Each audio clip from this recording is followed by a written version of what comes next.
Welcome to 360 Tamil. இன்னைக்கு இந்த வீடியோல கிரைம் பேட்ரோல்ல இருக்க ஒரு பர்டிகுலர் எபிசோட பத்தி தான் பார்க்க போறோம். கண்டிப்பா இந்த எபிசோட் உங்க எல்லாருக்குமே பிடிக்கும் நம்புறேன். இதுல ஒரு நல்ல மெசேஜும் சொல்லியிருப்பாங்க. இந்த எபிசோட் ஹிந்தில மட்டும்தான் இருக்கு, தமிழ்ல அவைலபிளா இல்ல. அதனால எக்ஸ்பிளனேஷனை கண்டினியூ பண்ணி பாருங்க. எக்ஸ்பிளனேஷனுக்குள்ள போறதுக்கு முன்னாடி வீடியோக்கு ஒரு லைக் போடுங்க. அது மூலியமா இந்த வீடியோ இன்னும் நிறைய பேர்கிட்ட கொண்டு போய் சேர்க்கப்படும். மேற்கொண்டு டைம் வேஸ்ட் பண்ணாம நம்ம நேரடியா எக்ஸ்பிளனேஷனுக்குள்ள போயிடலாம். எபிசோட் ஸ்டார்டிங் சீனே பிரியான்ற ஒரு பொண்ணை நமக்கு காட்டுறாங்க. இவங்க காலேஜ் படிக்கிற பொண்ணா தான் இருப்பாங்க. இப்ப இவங்க போன் கேமராவை ஒரு இடத்துல செட் பண்ணி வச்சிடுறாங்க. அந்த கேமராக்கு முன்னாடி வந்து நிக்கிறாங்க. ரொம்ப ஹாட்டான ட்ரெஸ் போட்டிருக்காங்கன்னு தெரிய வருது. இப்ப கேமராவை பத்தி இவங்க கிஸ் பண்ற மாதிரிலாம் பண்ணிட்டு இருக்காங்க. எதனால பிரியா இந்த மாதிரி வீடியோ எடுக்கிறாங்கன்னு தெரியல. இதெல்லாம் கதை போக போக தான் நமக்கு தெரிய வரும். வீடு வீடா போய் பால் ஊத்துவாங்க பாத்தீங்களா, அந்த மாதிரி ஒருத்தர் சைக்கிள்ல வந்துட்டு இருக்காரு. திடீர்னு செயின் கட் ஆயிருது. கொஞ்சம் ஏறவிடமா சைக்கிளை ஓட்டிட்டு இருக்காரு. எதிர வந்த மோகன் ஒருத்தர் மேல இடிச்சிடுறாரு. மோகனுமே பயங்கரமா கோவப்படுறாரு. பார்த்து வரமாட்டியா அப்படின்ற மாதிரிலாம் திட்டுறாரு. இந்த நபருமே அவர்கிட்ட மன்னிப்புலாம் கேட்கிறாரு. இப்ப மோகன் கிளம்பி போனதுக்கு அப்புறம் இவரும் சைக்கிள் செயினை மாட்டலான்ற மாதிரி மாட்டிட்டு இருக்காரு. இப்ப நடந்து போயிட்டு இருக்க மோகனை வர வண்டி இருக்குல்ல வேகமா இடிச்சிருது. இத பார்த்து இந்த நபர் பயங்கரமா ஷாக் ஆயிடுறாரு. ஸ்டார்டிங் பிரியான்னு ஒரு பொண்ணு வீடியோ எடுத்த மாதிரி காமிச்சாங்கல்ல, அதெல்லாம் பின்னாடி வர போற சீன் தான். இப்ப ஸ்டார்டிங்ல இருந்து பிரியாவை நமக்கு காட்டுறாங்க. பிரியா வீட்டுல உட்காந்து போனை யூஸ் பண்ணிட்டு இருக்காங்க. இத அம்மாவும் கவனிக்கிறாங்க. எப்ப பாரு போனை தான் யூஸ் பண்ணிட்டு இருக்க அப்படின்ற மாதிரிலாம் அம்மா புலம்புறாங்க. பிரியா ரூம்ல ஏதோ எடுக்கிறதுக்காக போயிடுறாங்க. இந்த டைம் அம்மா இருக்காங்கல்ல, ஹஸ்பண்ட் கிட்ட புலம்புறாங்க. எப்ப பாரு போன் தான் யூஸ் பண்ணிட்டு இருக்கா, நீங்க கேட்க மாட்டீங்களா அப்படின்ற மாதிரிலாம் கேக்குறாங்க. அதே சமயம் பொண்ணு போனை வச்சுட்டு போயிருக்காங்கல்ல, போனை நம்ம யூஸ் பண்ணி பார்ப்போன்ற மாதிரி இவங்களுமே யூஸ் பண்றதுக்காக எடுக்கிறாங்க. பொண்ணு லாக்ல போட்டு வச்சிருக்கிறது தெரியுது. பாருங்க போனை லாக்ல போட்டு வச்சிருக்கான்ற மாதிரிலாம் இவங்க சொல்லிட்டு இருக்காங்க. இந்த சவுண்ட் கேட்டு பொண்ணு இந்த இடத்துக்கு வந்துடுறா. என் போனை நீங்க எதுக்காக எடுக்கிறீங்க, முதல்ல என்கிட்ட தாங்கன்ற மாதிரிலாம் பொண்ணு வேகமா வாங்குறா. என்னமா இதெல்லாம் அப்படின்ற மாதிரி அப்பா கேட்கிறாரு. இவ அப்பாக்கும் சரியா பதில் சொல்ல மாட்டா. என்ன டிஸ்டர்ப் பண்ணிக்கிட்டே இருக்காதீங்க, என்ன தனியா விடுங்கன்ற மாதிரி வேகமா ரூம்குள்ள வந்து கதவை சாத்திடுறா. ஏன் இவ இப்படிலாம் பண்றா அப்படின்ற மாதிரி வீட்டை சேர்ந்தவங்க யோசிக்கிறாங்க. இவ போன்ல யாருக்கோ கால் பண்ணி பேசுறதுக்கு ட்ரை பண்றா. எதிர பேசுறவங்க பிரியா கிட்ட என்ன சொல்றாங்கன்னு தெரியல. அதை கேட்டு இவளுமே அப்செட் ஆயிட்டு இருக்கா. என்னதான் இவளுக்கு பிரச்சனை அப்படின்றதெல்லாம் நமக்கு இப்ப தெரியல. அப்படியே கட் பண்ணி அந்த மோகன் இறந்து போன இடத்த நமக்கு காட்டுறாங்க. வண்டி இடிச்சதுல மோகன் இறந்தே போயிருப்பாரு. அதே மாதிரி அந்த வண்டி இருக்குல்ல நிக்காம இங்க இருந்து போயிருக்கு. போலீஸுங்களும் இந்த நபர் யாருன்ற மாதிரிலாம் கார்டு எடுத்து பாக்குறாங்க. பேரு மோகன் தெரிய வருது. முன்னாடி நாள் நைட்டு மோகன் இருக்காருல, வீட்டுல ரொம்ப சோகமா இருக்காரு. என்ன பிரச்சனைன்னு தெரியல. இப்ப பையன் சுரேஷ் இருக்கான் பாத்தீங்களா, அம்மா சாப்பிட கூட்டு வர சொன்னதுனால அப்பாவை கூப்பிடுறதுக்காக வரான். அப்பா சாப்பிட வாங்கன்னு சொல்றான். அவர் அதை காதுலயே வாங்க மாட்டாரு. உங்களை தான்ப்பா கூப்பிடுறேன், சாப்பிட வாங்கன்ற மாதிரி பையன் திரும்பி சொல்றான். எனக்கு காது கேட்காதா, நல்லாவே கேக்குது, நீ போய் சாப்பிடு, நான் ஒரு நாள் சாப்பிடலன்னா எதுவும் ஆகாது, இங்க இருந்து கிளம்புன்ற மாதிரிலாம் சொல்லிட்டாரு. ஏன் அப்பா இவ்வளவு கோவப்படுறது அப்படின்ற மாதிரி சுரேஷ் யோசிக்கிறான். ஆக்சுவலா சுரேஷை பொறுத்த வரைக்கும் ஃபீஸா 4 லட்சம் ரூபாய் கட்டணும். அதை பத்தி அப்பா கிட்ட நேத்து தான் சொல்லி வச்சிருப்பான். ஒருவேளை அதை கட்ட முடியலன்ற மாதிரி அப்பா அப்செட்டா இருக்காரான்ற மாதிரி இந்த பையனுக்கு தோணுது. என்னப்பா அதுதான் பிரச்சனையா அப்படின்ற மாதிரிலாம் கேட்கிறான். நான் கஷ்டப்பட்டு சேர்த்த எல்லாமே போயிருச்சுன்ற மாதிரி அப்பா புலம்புறாரு. தயவு செஞ்சு என்ன டிஸ்டர்ப் பண்ணாத போன்ற மாதிரிலாம் சொல்லிட்டாரு. மேற்கொண்டு சுரேஷ் எதுவுமே பேச மாட்டான். இப்ப அம்மா கிட்ட பேசுறதுக்காக வெளியே வந்துடுறான். நான் வேணாம் தான் சொன்னேன், அப்பதான் அந்த இடத்துல சேருன்ற மாதிரி சொன்னாரு. இப்ப 4 லட்சம் ரூபாய் கட்டணும்னு சொன்னா அப்பா கோவப்படுறாரு. நீங்க கேளுங்கம்மா அப்படின்ற மாதிரிலாம் பையன் சொல்றான். சரின்ற மாதிரி அம்மா ஏத்துக்கிறாங்க. ஹஸ்பண்ட் கிட்ட என்னதான் பிரச்சனைன்னு பேசுறதுக்காக வந்துட்டு இருக்காங்க. இவங்க வராங்கன்னு தெரிஞ்சோன்னா சட்டுன்னு கதவை சாத்திடுறாரு. என்ன டிஸ்டர்ப் பண்ணாதீங்க, நீங்க போய் வேலையை பாருங்கன்ற மாதிரிலாம் சொல்லிட்டாரு. ஏன் இப்படி நடந்துக்கிறாருன்னு உங்களுக்கு சுத்தமா புரிய மாட்டேங்குது. அதே சமயம் பண்ணிட்டு இருக்க மோகனும் இதை நினைச்சு ஃபீல் பண்றாரு. மறுநாள் காலையில மோகனோட ஒய்ஃப் இருக்காங்கல்ல, ஹஸ்பண்டுக்கு காஃபியை கொண்டு போய் தரலான்ற மாதிரி ரூம் கிட்ட போறாங்க. பார்த்தா ரூம்ல ஹஸ்பண்ட் இல்லன்னு தெரிய வருது. ஹஸ்பண்ட் காலையில ஜாக்கிங் போற பழக்கம் இருக்கும், அந்த மாதிரி போயிருக்காரு போல அப்படின்ற மாதிரி ஒய்ஃபுமே யோசிச்சிருப்பாங்க. இப்ப பிரசன்ட்ல ஒய்ஃப் இதெல்லாம் சொல்லிட்டு இருக்காங்க. மோகன் இறந்து போயிட்டார்ல, அதனால தான் ஃபேமிலியை சேர்ந்தவங்கள இந்த இடத்துக்கு வர வச்சிருக்காங்க. ஃபேமிலியை சேர்ந்தவங்களும் என்ன நடந்தது அப்படின்றதெல்லாம் சொல்றாங்க. ஏதோ ஒரு விஷயத்தை நினைச்சு கொஞ்சம் அப்செட்டா இருந்தாரு அப்படின்ற மாதிரி தான் இவங்க சொல்லிட்டு இருக்காங்க. உங்க ஹஸ்பண்டுக்கு எதிரின்னு யாராவது இருக்காங்களான்னு இன்ஸ்பெக்டர் கேட்கிறாரு. அப்படிலாம் இருக்க வாய்ப்பு இல்ல, எல்லார்கிட்டயும் நல்லா தான் பழகுவாரு, எதுக்காக கேக்குறீங்கன்ற மாதிரி மோகனோட ஒய்ஃப் கேக்குறாங்க. ஏன்னா இது கொலையா கூட இருக்கலாம், நான் சந்தேகப்படுறேன்ற மாதிரி இன்ஸ்பெக்டர் சொல்லிட்டாரு. அந்த வண்டிக்காரன் தெரியாம இடிச்சு தூக்கி இருக்கான், நின்னா பிரச்சனைன்றதுக்காக பயந்து போயிருக்கான்ற மாதிரி தான் நினைச்சேன். ஆனா நீங்க சொல்றதை வச்சு பார்த்தா ஏதோ ஒரு விஷயத்தை நினைச்சு இவர் அப்செட்டா இருந்திருக்காரு. யாராவது திட்டமிட்டு கூட வண்டியை வச்சு அடிச்சு தூக்கி இருக்கலாம் அப்படின்ற மாதிரிலாம் இன்ஸ்பெக்டர் சொல்லிட்டு இருக்காரு. நீங்க போங்க, நான் பாத்துக்கிறேன்ற மாதிரி இவங்களை இங்க இருந்து அனுப்பி விடுறாரு. இடிச்ச வண்டி என்ன வண்டின்றத கண்டுபிடிக்கணும்ல, அதை கண்டுபிடிக்கிற வேலையை பாருங்கன்ற மாதிரிலாம் அசிஸ்டன்ட் கிட்ட சொல்றாரு. அசிஸ்டன்ட்ங்களும் சரின்ற மாதிரி ஏத்துக்கிறாங்க. அந்த ஏரியால இருக்கவங்க கிட்ட விசாரிங்கன்ற மாதிரி தான் சொல்லிட்டாரு. சரின்ற மாதிரி அசிஸ்டன்ட் கிளம்புறாரு. இப்ப விவேக் அப்படின்ற ஒரு பையனை நமக்கு காட்டுறாங்க. இவனுமே ஒரு இடத்துல உட்காந்து போன் யூஸ் பண்ணிட்டு இருக்கான். அப்ப இவனை பாக்குறதுக்காக பிரியா வந்திருக்காங்க. ஸ்டார்டிங் காமிச்சாங்கல்ல, அந்த பொண்ணு தான் வந்திருக்காங்க. என்ன பிரியா, நான் மெசேஜ் பண்ணா கூட ரிப்ளை பண்ண மாட்டேன், நீ என்னடானா பாக்குறதுக்கு வந்திருக்க, என்ன விஷயம் அப்படின்ற மாதிரிலாம் இவர் கேட்கிறாரு. இப்ப பிரியா இருக்காங்கல்ல, இவர்கிட்ட சில விஷயங்களை சொல்ல ஆரம்பிக்கிறாங்க. ஆனா பிரியா என்ன சொல்றாங்க அப்படின்றத நமக்கு காட்ட மாட்டாங்க. இப்ப டெல்லியில இருக்க ஒரு பிசினஸ் மேனை நமக்கு காட்டுறாங்க. இவரோட பேரு விஷால் அப்படின்றது. பிசினஸ் விஷயமா இவருக்கு ஒரு கால் வரணும், ஆனா அந்த கால் வரவே மாட்டேங்குது. ஏன் இன்னும் கால் வரலன்ற மாதிரி இவருமே யோசிக்கிறாரு. சரி நம்மளே கால் பண்ணி பார்ப்போன்ற மாதிரி அந்த நம்பருக்கு கால் பண்ணிட்டாரு. அப்படி கால் பண்ணும் போது இன்னும் சிம் ஆக்டிவேட் ஆகல அப்படின்ற மாதிரி நோட்டிபிகேஷன் வருது. இது என்ன இப்படி நோட்டிபிகேஷன் வருதுன்ற மாதிரி இவர் யோசிக்கிறாரு. சரி அந்த நெட்வொர்க்கு கால் பண்ணி பார்ப்போன்ற மாதிரி இவரும் கால் பண்ணிட்டாரு. அவங்க என்ன சொல்றாங்கன்னா, இந்த நம்பரை கேன்சல் பண்ணிருக்கீங்க, இதே நம்பர்ல வேற ஒரு சிம் நீங்க வாங்கியிருக்கீங்க அப்படின்ற மாதிரி சொல்றாங்க. இது நான் வேற சிம் வாங்கினா, நான் வேற சிம்லாம் வாங்கல, அதே மாதிரி கேன்சல் பண்றதுக்கு நான் சொல்லவே இல்லைன்ற மாதிரிலாம் சொல்லிட்டாரு. இல்ல சார் அப்படியே ஆயிருக்கு, நாங்க அதனால தான் மாத்தி தந்திருக்கோம் அப்படின்ற மாதிரிலாம் சொல்றாங்க. நம்ம பண்ணாம இது எப்படி நடக்கும்ன்ற மாதிரி இவருமே யோசிக்கிறாரு. இவர் கொஞ்சம் பதட்டமா பேசிட்டு இருக்காருல, இந்த விஷயத்த ஒய்ஃப் கவனிக்கிறாங்க. என்னாச்சுன்னு கேக்குறாங்க. ஒண்ணுமே எனக்கு புரியல அப்படின்ற மாதிரி விஷாலும் இந்த இடத்துல சொல்றாரு. அப்படியே கட் பண்ணி இந்த பொண்ணை நமக்கு காட்டுறாங்க. பிரியா இருக்காங்கல்ல, இப்பதான் ஒரு கடைக்கு வந்து சின்ன சின்ன ட்ரெஸ்ஸா வாங்கிட்டு இருக்காங்க.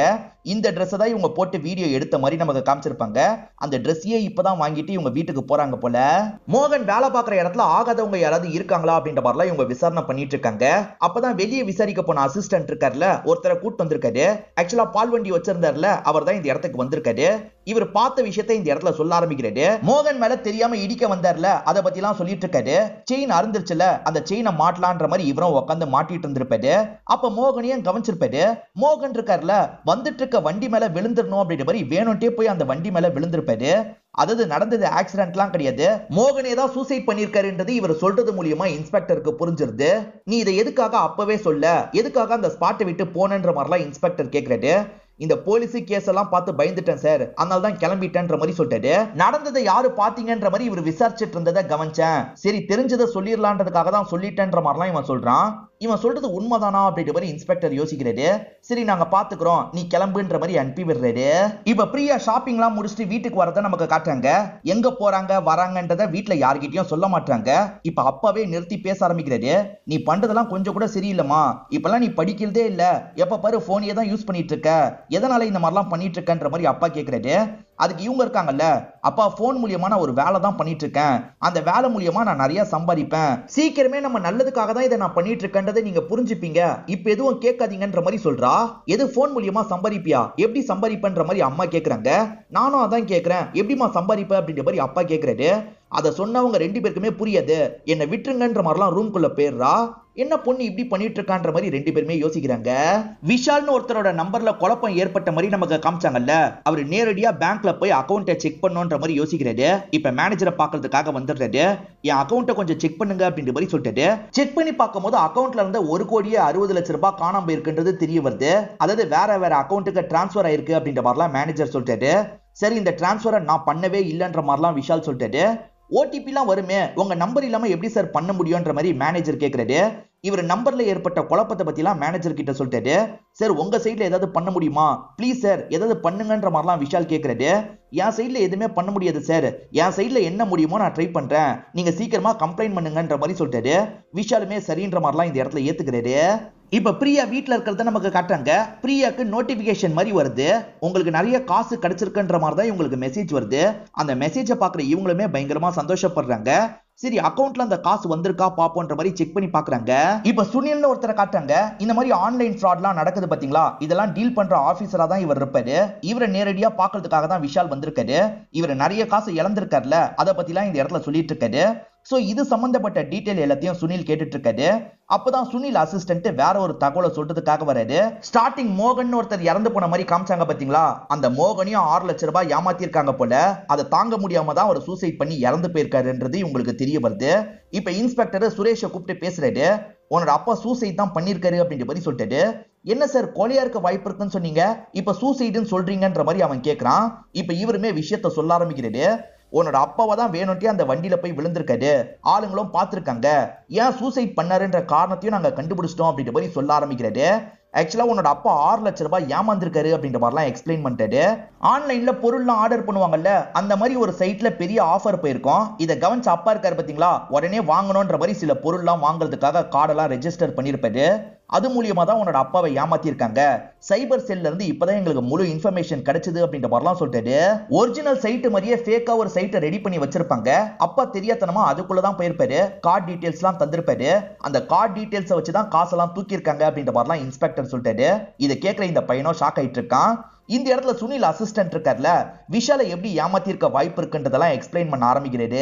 ரீசெண்டா விஷாலோட போன்ல அப்டேட் கேட்டிருக்கோம். அதனால இவருமே அப்டேட் பண்ற வேலையெல்லாம் பார்த்துட்டு இருக்காரு. இதை பண்ணிட்டு இருக்கும் போது ஒய்ஃப் பக்கத்துல வந்து பேச்சு கொடுக்குறாங்க. இவருமே பேசிக்கிட்டே தான் அந்த வேலையை பார்த்துட்டு இருக்காரு. பர்மிஷன் கேட்கும் பாத்தீங்களா, இவர் எல்லாத்துக்கும் எஸ் எஸ்ன்ற மாதிரி கொடுத்துட்டு இருக்காரு. அதுல ஒரு விஷயத்துக்கு எஸ் தந்திருப்பாரு. அது மூலியமா தான் போனுக்குள்ள நுழைஞ்சிருக்காங்க அப்படின்ற மாதிரிலாம் இந்த அசிஸ்டன்ட் சொல்றாரு. விஷால மட்டும் ஏமாத்தல, நிறைய பேர் இது வரைக்கும் இந்த குரூப் ஏமாத்திருக்காங்க. அந்த குரூப்பை எப்படியாவது பிடிக்கணும்ன்றதுக்காக தான் சுனிலை வச்சு ஒரு டீமே ஃபார்ம் பண்ணிருக்காங்க.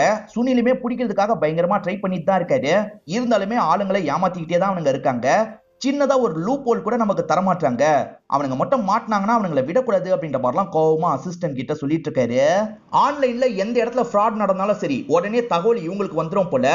இவங்க எப்படியாவது இதை பண்றவங்கள பிடிக்கணும்னு நினைக்கிறாங்க. ஒரு குரூப் 2 குரூப் இல்ல, நிறைய குரூப் இந்த விஷயத்த பண்ணிட்டு இருக்கு. இப்ப நமக்கு ஒருத்தரை காட்டுறாங்க. இவர் பேரு தீபக் அப்படின்றது. இவரை பொறுத்த வரைக்கும் ஒய்ஃபை டைவர்ஸ் பண்ணிருப்பாரு. இப்ப மீட்டிங்ல இருக்கும் போது ஒய்ஃபு கிட்ட இருந்து திரும்ப திரும்ப கால் வந்துகிட்டே இருக்கு. இருந்தாலும் இவருமே கோவப்படுறாரு. நீங்க கொஞ்சம் பாத்துக்கோங்கன்ற மாதிரி ஒருத்தர் கிட்ட சொல்லிட்டு இவரும் வேகமா வெளியே வந்துடுறாரு.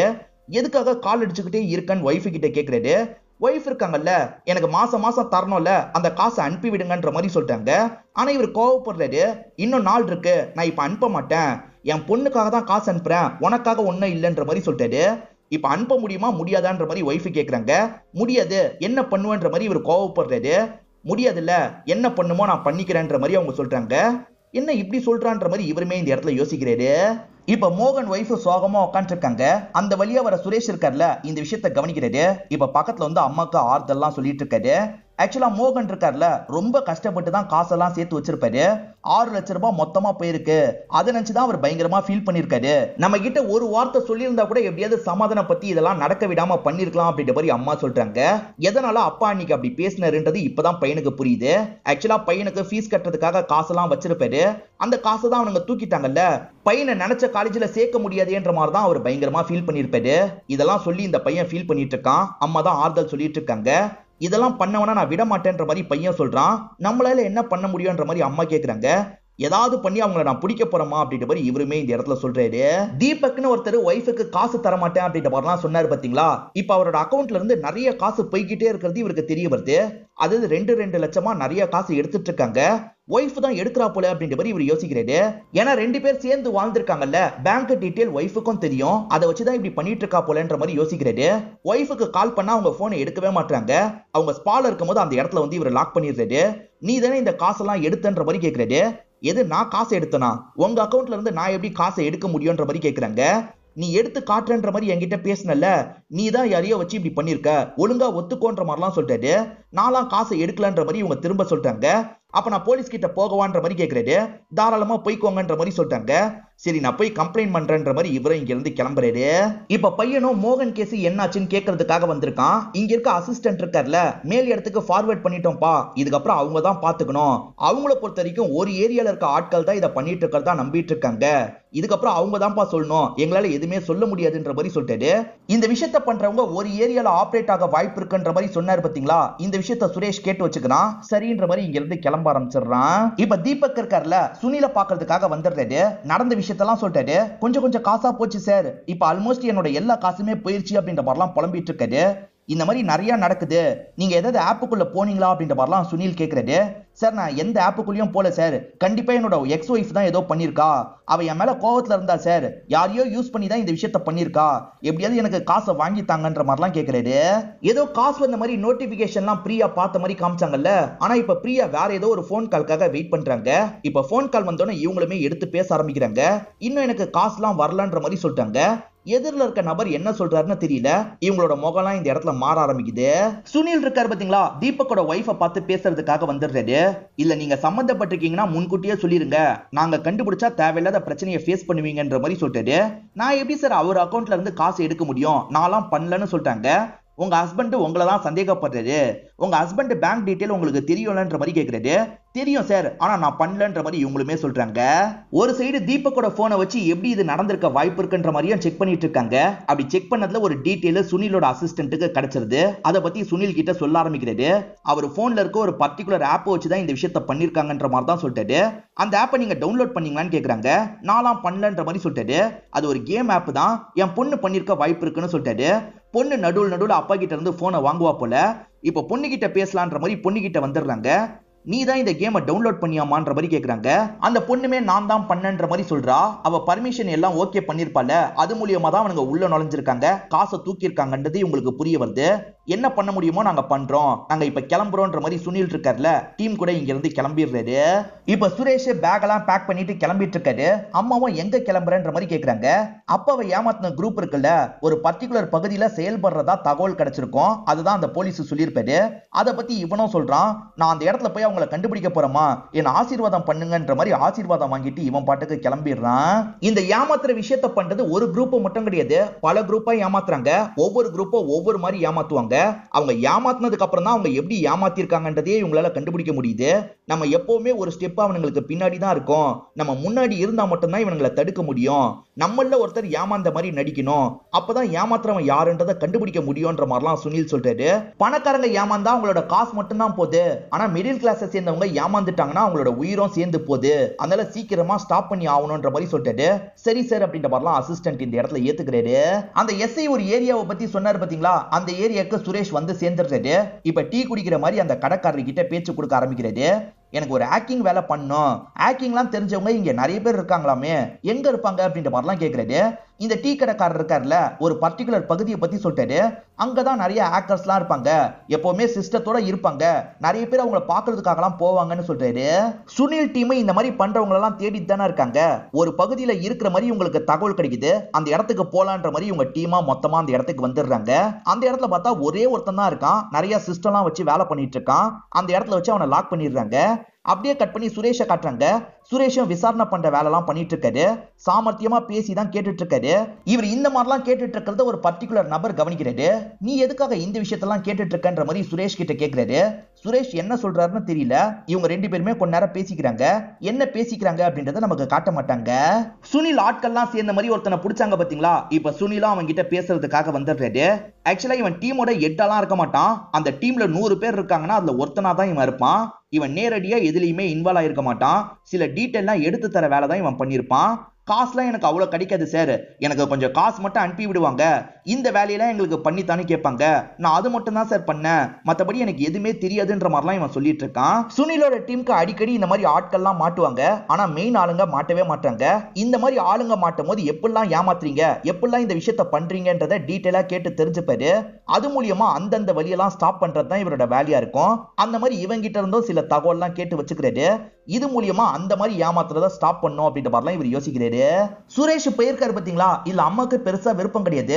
அம்மாவும் இன்ஸ்பெக்டரை பாக்குறதுக்காக ஸ்டேஷனுக்கு வந்துடுறாங்க. என் பையனுக்கு இந்த மாதிரி தகவல் கிடைச்சிருக்கு, என் பையன் போயிருக்கான் சார், ஏதாவது ஆபத்து வந்துருமோன்னு எனக்கு பயமா இருக்கு, என் பையனை காப்பாத்துங்கன்ற மாதிரிலாம் கேக்குறாங்க. போட்டோ மட்டும் தாங்கன்ற மாதிரி இவர் கேட்டு வாங்கிக்கிறாரு. எல்லா இடத்துலயும் இதை ஃபார்வர்ட் பண்ணுங்க, அவனை கண்டுபிடிங்கன்ற மாதிரி சொல்லிட்டாரு. ஆளுங்களும் சரின்ற மாதிரிலாம் ஏத்துக்கிறாங்க. அந்த சுரேஷ் ஒரு பகுதிக்கு போனா பாத்தீங்களா, அந்த பகுதியில சுரேஷோட போட்டோவை காமிச்சலாம் விசாரிச்சுட்டு இருக்காங்க. எல்லாருமே தெரியலன்ற மாதிரி சொல்றாங்க. இப்ப நமக்கு பிரியாவை காட்டுறாங்க. பிரியா இருக்காங்கல்ல, லைட்டா அழுதுகிட்டே வீட்டுக்கு வந்துட்டு இருக்காங்க. அம்மாவும் நில்லு பேசணும் அப்படின்ற மாதிரிலாம் சொல்லிட்டாங்க.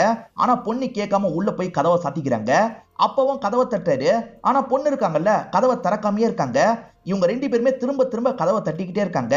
ஆனா பொண்ணு கதவை திறக்கிற மாதிரியே இல்ல. அப்பாக்கு பயம் வந்துருது, உடச்சிட்டு போலான்னு உடச்சிட்டு போறாரு. பார்த்தா பொண்ணு தூக்கு மாட்டி இறந்து போயிருக்கா. இப்ப சுனில் அசிஸ்டன்ட்டும் சுனில் கிட்ட ஒரு தகவலை சொல்றதுக்காக வந்திருக்காரு. மோகன் ஒருத்தர் 6 லட்சம் ரூபாய் ஏமாத்தினாங்கல்ல சார், அவரோட பையன் கண்டுபிடிக்கணும்ன்ற மாதிரி கிளம்பி போயிருக்கான்ற மாதிரிலாம் சொல்லிட்டாரு. ஆக்சுவலா இவங்க கிடைக்கிற தகவலை பத்திலாம் ஸ்டேஷனுக்கு ஃபார்வர்ட் பண்ணுவாங்க. அந்த மாதிரி தான் அவங்க இருக்கிற பகுதியை பத்தி தெரிஞ்சிருக்கும். இதெல்லாம் அங்க இருக்க எஸ்ஐ சொல்லியிருக்காரு, அதனால தான் பையன் போயிருக்கான்ற மாதிரிலாம் சுனில் அசிஸ்டன்ட் சொல்றாரு. அப்ப சுனிலுக்கு போன் கால் வருது. இன்ஸ்பெக்டர் தான் பேசுறாரு. பிரியான்னு ஒரு பொண்ணு சூசைட் பண்ணி இறந்து போயிருக்காங்கல்ல, அதை பத்தி தான் சொல்றாரு.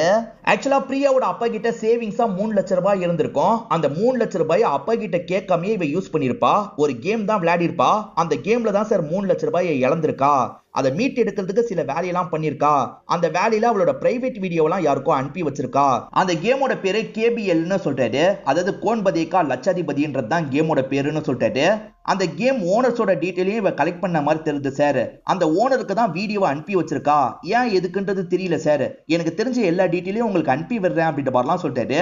சரின்ற மாதிரி சுனிலுமே இந்த இடத்துல ஏத்துக்கிறாரு. இந்த மாதிரி ஆளுங்க காசை ஸ்கேம் பண்ணுவாங்க. ஆனா இந்த மாதிரிலாம் பண்றதுக்கான வாய்ப்பு இல்ல. அந்த பொண்ணை சுத்தி இருக்கவங்கள விசாரிச்சு பாருங்கன்ற மாதிரி சொல்லிட்டாரு. அந்த இன்ஸ்பெக்டரா சரின்ற மாதிரிலாம் ஏத்துக்கிறாரு. இப்ப சுனில் அசிஸ்டன்ட் கிட்ட இந்த விஷயத்தை பத்திலாம் சொல்லிட்டாரு. இந்த மாதிரி விதவிதமா கேமை கிரியேட் பண்ணி நிறைய பேர் ஏமாத்திருப்பாங்க. இதுல நிறைய எக்ஸ்பீரியன்ஸ் இவருக்கு இருக்கும். இந்த மாதிரி கேமை பத்திலாம் இவர் சொல்ல ஆரம்பிக்கிறாரு. இந்த சிம்பிளான கேள்விக்கு பதில் சொல்லுங்க, உங்களுக்கு நிறைய காசு கிடைக்கும்ன்ற மாதிரி தான் அந்த கேமோட அமைப்பு இருக்கும். மக்களுமே அந்த கேள்விக்கு கரெக்டான பதில்லாம் சொல்லுவாங்க. நம்ம போட்ட காசு நிறைய மடங்கு மாறிடும் அப்படின்ற மாதிரிலாம் சந்தோஷப்படுவாங்க. ஆப்ரேட் பண்றவன் இருக்கான் பாத்தீங்களா, நீங்க உண்மையிலேயே நிறைய காசு ஜெயிச்சிட்டீங்கன்ற மாதிரிலாம் உங்களை நம்ப வைப்பான். ஆனா ஜெயிச்ச காசை உங்களுக்கு டிரான்ஸ்பர் பண்றதுல சில பிரச்சனை இருக்கு. ஏன்னா டாக்ஸ் ப்ராப்ளம்லாம் வரும். அதை சரி பண்ணோம்னா முன்கூட்டியே நீங்க டாக்ஸ் அமௌண்ட்டே எங்களுக்கு தரணும், நாங்க அதை வச்சுதான் காசை அனுப்ப முடியும்ன்ற மாதிரிலாம் சொல்லுவாங்க. சோ இந்த மாதிரி தான் நிறைய பேரை ஏமாத்துவாங்கன்ற மாதிரிலாம் இவர் சொல்லிட்டாரு. சுனில் இந்த டிபார்ட்மெண்ட்டுக்கு புதுசு, அதனால தான் அசிஸ்டன்ட் கிட்ட நிறைய விஷயத்த கேட்கிறாரு. நீங்க புதுசா ஒரு நம்பர் வாங்கி புதுசா ஒரு பேங்க் அக்கவுண்ட்ல தான் அக்கவுண்ட் ஓபன் பண்ணணும், அப்பதான் இந்த விஷயத்த பண்ண முடியும். நீங்க இப்ப யூஸ் பண்ற சிம்மை உடைச்சு எங்களுக்கு போட்டோ எடுத்து அனுப்பணும்ன்ற மாதிரி சொல்லுவாங்க. நம்பர் ஆட்கள் இருக்காங்கல்ல, சிம்மை உடைச்சு போட்டோ எடுத்து அனுப்பிடுவாங்க. ஆனா அவனுங்க இருக்காங்கல்ல, அந்த சிம்ல இருக்க நம்பர்லாம் கலெக்ட் பண்ணிடுவாங்க. அந்த நம்பர் மூலியமா தான் சிம்மை கேன்சல் பண்ண முடியும். சிம்மை இவனுங்க கேன்சல் பண்ணி புது சிம்மு வாங்கிடுவாங்க. அந்த சிம்மு மூலியமா இவனுங்க பேங்க் அக்கவுண்ட்டுக்குள்ளலாம் நுழைஞ்சிருவாங்க. எவ்வளவு காசு இருக்கோ அந்த காசெல்லாம் தூக்கிடுவாங்க. இவனுங்கள மாதிரி ஆளுங்களுக்கு சாமர்த்தியம் பத்தாது சார், சின்ன சின்ன அமௌண்ட் தான் ஏமாத்துவாங்க, பொறி வச்சு சீக்கிரமா புடிச்சிடலாம் அப்படின்ற மாதிரிலாம் சொல்லிட்டாரு. அப்ப அதுக்கான வேலையை பாருங்கன்ற மாதிரி சுனில் சொல்லிட்டாரு. ஆளுங்க எல்லாருமே சேர்ந்த மாதிரி வேலையை பார்த்துட்டு இருக்காங்க. அதாவது இவங்க எல்லாருமே வாலண்டரியா ஏமாறுறதுக்கு தலையை கொடுத்துட்டு இருக்காங்க. அது தெரியாம அவனுங்க இருக்காங்கல்ல, ஒரு ஆபீசரை ஏமாத்தலாம் நினைக்கிறாங்க. அந்த ஆபீசருமே எங்க இருந்து அது செயல்படுது அப்படின்றத கண்டுபிடிச்சிட்டாரு. அந்த இடத்துக்கு போகணுன்ற மாதிரி சுனில் இந்த இடத்துல சொல்லிட்டாரு. இவங்க எல்லாருமே சேர்ந்த மாதிரி வேகமா அந்த ஸ்பாட்டுக்கு கிளம்ப ஆரம்பிக்கிறாங்க. அந்த ஸ்பாட்டுக்குள்ள இவங்க வரது தெரிஞ்சோன்னா அங்க இருக்கவங்க எல்லாம் தெரிச்சு ஓடலான்னு பாக்குறாங்க. அதுக்குள்ள இவங்க உள்ள வந்து எல்லாரையும் அமிக்கிடுறாங்க. அப்படி அமிக்கிட்டு இருக்கும் போது அந்த இடத்துல தான் சுரேஷ் இருக்கிற மாதிரி நமக்கு காட்டுறாங்க. என்ன ஆளுங்க வந்துட்டாங்கன்ற மாதிரி சுரேஷ் இந்த இடத்துல பயங்கரமா ஷாக்லாம் ஆயிட்டு இருக்காரு. பிரியா இருக்காங்கல்ல, குருன்ற ஒரு நபருக்கு தான் வீடியோவெல்லாம் அனுப்பி வச்சிருப்பாங்க. இந்த குருவை தெரியுமான்ற மாதிரி தான் சுனில் கேட்கிறாரு. சார் நான் புதுசா தான் சார் அந்த டீம்ல சேர்ந்தேன், எனக்கு இதெல்லாம் தெரியாதுன்ற மாதிரி சொல்லிட்டாரு. இவர் அப்பாக்கு நடந்ததை பத்தி சொல்லிட்டாரு. ஓஹோ இவன் தான் அந்த பையனா அப்படின்ற மாதிரி சுனில் யோசிக்கிறாரு. நீ எப்படி இந்த டீம்ல சேர்ந்தன்னு சுனில் கேட்கிறாரு. இந்த பையனும் சொல்ல ஆரம்பிக்கிறான். ஆக்சுவலா இவன் விசாரிச்சுட்டு இருந்ததை ஒரு நபர் பார்த்திருப்பாரு. நீ எதுக்காக விசாரிக்கிறேன்னு கேட்டிருப்பாரு. அவன் அந்த டீம்ல ஒருத்தன்றது இந்த பையனுக்கு தெரிய வந்திருக்கும். நான் அந்த டீமோட ஜாயின் பண்றதுக்காக தான் விசாரிச்சுட்டு இருக்கேன் அப்படின்ற மாதிரிலாம் இவன் போய் சொல்லியிருப்பான். அதனால அந்த நபர் இருக்கார்ல, அந்த டீம்ல ஜாயின் பண்ண வச்சிருப்பாரு. அங்க வேலை பார்க்குற மாதிரி அதுல இருக்க எட்ட கண்டுபிடிக்கலாம்னு நினைச்சிருப்பான். இதுக்காக தான் அந்த டீம்ல சேர்ந்தன்ற மாதிரிலாம் இந்த பையன் சொல்லிட்டு இருக்கான். ஆனா சுனில் இருக்கார்ல, அப்ப நீயும் கடைசி 2 மாசமா நிறைய தப்பெல்லாம் பண்ணிருக்க அப்படிதானே, இந்த வேலையெல்லாம் நீ எதுக்காக பண்ற, அந்த வேலை பண்றதுக்காக தான் நாங்க இருக்கோம், இப்ப பாரு நீ தேவையில்லாம தண்டனை அனுபவிக்க போற அப்படின்ற மாதிரி சொல்றாரு. பிரியாவை பொறுத்த வரைக்கும் குருன்ற ஒருத்தருக்காக தான் வீடியோலாம் அனுப்பி வச்சிருப்பாங்க. அந்த குரு யாருன்றதா சுனில் அசிஸ்டன்ட் கண்டுபிடிச்சிடுறாரு. சார் அந்த கேமுக்கும் இவனுக்கும் சம்பந்தமே கிடையாது சார், அந்த பொண்ணை ஏமாத்துறதுக்காக தான் இவன் இந்த விஷயத்த பண்ணிருக்கான். இவன் மட்டும் இல்ல சார், இவன் ஃப்ரெண்டும் சேர்ந்து தான் இந்த விஷயத்த பண்ணிருக்கான். சில டீட்டெயிலாம் கிடைச்சிருக்கு அப்படின்ற மாதிரி டீட்டெயில பத்திலாம் இவர் சொல்ல ஆரம்பிக்கிறாரு. இப்ப சுனிலோட டீம் இருக்காங்கல்ல, ஒரு வீட்டுக்கு வராங்க. அந்த வீட்டுல இருக்க 2 பசங்களை அமைக்கிறாங்க. ஒருத்தர் பேரு குரு, இன்னொருத்தரோட பேரு விவேக் அப்படின்றது. இந்த விவேக்க பாக்குறதுக்காக தான் பிரியா வந்த மாதிரிலாம் நமக்கு காமிச்சிருப்பாங்க. இப்ப சுனில் விவேக்க போட்டு பயங்கரமா அடிக்கிறாரு. எதுக்காக இந்த விஷயத்த பண்ண, ஒழுங்கா சொல்லுன்ற மாதிரி கேட்கிறாரு. இந்த விவேகம் பண்ண விஷயத்த சொல்ல ஆரம்பிக்கிறான். ஆன்லைன்ல நிறைய பெட்டிங் ஆப்லாம் இருக்கு பாத்தீங்களா, அதெல்லாம் இவன் நிறைய விளையாடுவான். அதனால தான் பிரியா இவனை பார்த்து பேசுறதுக்காக வந்திருப்பாங்க. 3 லட்சம் ரூபாய் வச்சு கேம் விளையாண்டேன், நான் 15 லட்சம் ரூபாய் வரைக்கும் ஜெயிச்சேன். ஆனா ஜெயிச்ச காசு எதுவுமே என்னோட அக்கௌண்ட்டுக்கு வரல, ஏதோ குழப்பம் நடந்திருக்கு போல, எனக்கு சால்வ் பண்றதுக்கு ஹெல்ப் பண்றியா அப்படின்ற மாதிரிலாம் கேக்குறாங்க. இவரை பொறுத்த வரைக்கும் பிரியா மேல ரொம்ப நாளா ஒரு ஆசை இருக்கும், எப்படியாவது யூஸ் பண்ணிக்கணும் அப்படின்ற மாதிரி யோசிச்சிருப்பாரு. 3 பேர் சேர்ந்துதான் இந்த கேமை ரன் பண்ணிட்டு இருக்காங்க. அந்த 3 பேர்ல ஒருத்தர் எனக்கு நல்லாவே தெரியும், அவரோட டீடைல் இதுதான் அப்படின்ற மாதிரி இவனா ஃபேக்கா ஒரு பேஜை கிரியேட் பண்ணி அந்த பொண்ணு கிட்ட காமிச்சிருப்பான். இந்த நபர்கிட்ட ப்ராப்ளத்தை எல்லாம் பொறுமையா எடுத்து சொல்லு, நீ பேசுற விதத்துல பேசினா காசு கிடைச்சிடும்ன்ற மாதிரிலாம் சொல்லியிருப்பான். அந்த நபரா இவனோட ஃப்ரெண்டு டீடைல் தான் தந்திருப்பான். ஃப்ரெண்டுக்கு கொஞ்ச நேரத்துல கால் வந்திருக்கும். இந்த ஃப்ரெண்ட் இருக்கார்ல, அந்த ஓனர் மாதிரி பேசியிருப்பாரு. வேணும்ட்டே ஃப்ளோட் பண்ற மாதிரிலாம் பேசுவாரு. ஒரு ஆட்டான ட்ரெஸ் போட்டு எனக்கு வீடியோ எடுத்து அனுப்பு, உனக்கு காசு வந்துரும்ன்ற மாதிரிலாம் இவர் சொல்லியிருப்பாரு. ஆக்சுவலா இது எல்லாத்தையுமே அந்த விவேக் சொல்லி தான் இவர் பேசிட்டு இருக்காரு. இவங்க அனுப்பி கொஞ்ச நேரத்துல அந்த பொண்ணு இருக்காங்க பாத்தீங்களா, வீடியோவை எடுத்து இவங்களுக்கு அனுப்பிடுறாங்க. இவங்க 2 பேருமே சந்தோஷமா அந்த வீடியோ எல்லாம் பார்த்துட்டு இருக்காங்க. இப்ப இவங்க என்ன பண்றாங்கன்னா, காசு வந்துருச்சுன்ற மாதிரி ஒரு மெசேஜ் மட்டும் அனுப்பி வச்சிடுறாங்க. மெசேஜை பார்த்து தான் முதல்ல அந்த பொண்ணு சந்தோஷப்பட்டிருப்பா. செக் பண்ணும் போது தான் காசு வரலன்றது தெரிய வரும். எனக்கு காசு இன்னும் அக்கௌண்ட்டுக்கு வரலன்ற மாதிரி சொல்லியிருப்பா. நீ ஆபீஸ்க்கு வாமா, எதுனாலும் பேசிக்கலாம், இதுதான் அட்ரஸ் அப்படின்ற மாதிரி குருவும் சொல்லிட்டாரு. முதல்ல முடியாதுன்னு அந்த பொண்ணு சொன்னாலும் கடைசியில வரன்ற மாதிரிலாம் ஏத்திருப்பாங்க. அந்த பொண்ணு இருக்காங்கல்ல, இந்த குரு சொன்ன மாதிரியே குருவை பாக்குறதுக்காக வந்துடுறாங்க. ஆனா அந்த இடத்துல குரு மட்டும் இருக்க மாட்டாரு, இந்த விவேக்கும் இருப்பான். விவேக் நீயான்ற மாதிரி இந்த பொண்ணு பயங்கரமா ஷாக் ஆயிட்டு இருக்கா. நான் தான் வர வச்சேன்ற மாதிரி அவன் சொல்றான். இப்ப இந்த பொண்ணு இங்க இருந்து போலான்னு பாக்குறா. இவங்க 2 பேருமே லாக் பண்ணி தப்பா நடந்திருப்பாங்க. அதுக்கப்புறம் தான் அந்த பொண்ணு அங்க இருந்து அனுப்பி வச்சிருப்பாங்க. அதனால தான் அந்த பொண்ணு சூசைட் பண்ணி இறந்துலாம் போயிருப்பாங்க. 3 லட்ச ரூபாயை வச்சு 15 லட்ச ரூபாய் நம்ம ஜெயிச்சிட்டோன்ற மாதிரி அந்த பொண்ணு நினைச்சிருப்பா. அதனால தான் நிறைய காசு வரப்போகுது அப்படின்ற மாதிரிலாம் பேரண்ட்ஸ் கிட்ட சொல்லியிருப்பா. இந்த மாதிரி தான் இன்னும் புரிதல் இல்லாம நிறைய பேர் ஏமாந்துட்டு இருக்காங்க. படிச்சவங்க நிறைய பேர் கூட இல்ல ஏமாறுறாங்க அப்படின்ற மாதிரிலாம் இவர் சொல்லிட்டாரு. அதே மாதிரி அந்த பையன் இருக்கான்ல, குற்றவாளியை கண்டுபிடிக்கிறன்ற மாதிரி அந்த டீம் கூட சேர்ந்து வேலை பார்த்திருப்பான். இவனுமே சில தப்பு பண்ண மாதிரி தானே, அதனால இவனுக்கு தண்டனை எல்லாம் கிடைச்சிருக்கும். அதனால இந்த மாதிரி ஆப் எல்லாம் யூஸ் பண்ணும் போது நீங்க ரொம்ப கவனமா இருக்கணும்ன்ற மாதிரி ஆடியன்ஸ்க்கு அறிவுரை சொல்ற மாதிரிலாம் சில விஷயங்களை சொல்லிட்டு இருக்காரு. இதோடய இந்த எபிசோட நமக்கு முடிச்சிடுறாங்க. இந்த எபிசோடு உங்க எல்லாருக்குமே பிடிச்சிருக்கோம் நம்புறேன். இந்த வீடியோ உங்களுக்கு பிடிச்சிருந்ததுன்னா லைக் பண்ணுங்க, கமெண்ட் பண்ணுங்க, மறக்காம 360 தமிழ் சேனலை சப்ஸ்கிரைப் பண்ணுங்க. தொடர்ச்சியா இந்த மாதிரி வீடியோக்கள் வந்துகிட்டே தான் இருக்கும்.